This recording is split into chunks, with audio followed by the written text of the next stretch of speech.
Morris না please. Television পর্দার জনপ্রিয় তরুণ অভিনেতা শাহবাজ সানি মারা গেছেন।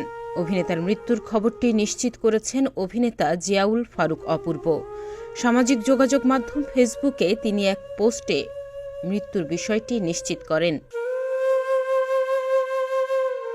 এক ফেসবুক পোস্টে অপূর্ব লেখেন, অভিনেতা শাহবাজ সানি আর আমাদের মাঝে নেই। ইন্না লিল্লাহি ওয়া ইন্না ইলাইহি রাজিউন।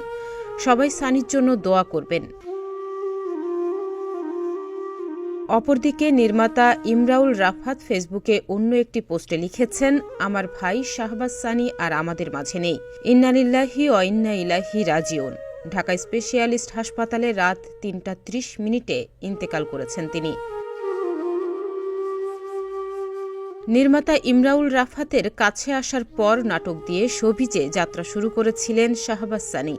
অল্প সময়েই অভিনয় গুণে দর্শকের প্রিয় হয়ে উঠেছেন এবং সেই সঙ্গে অর্জন করেছেন নির্মাতাদের আস্থাও।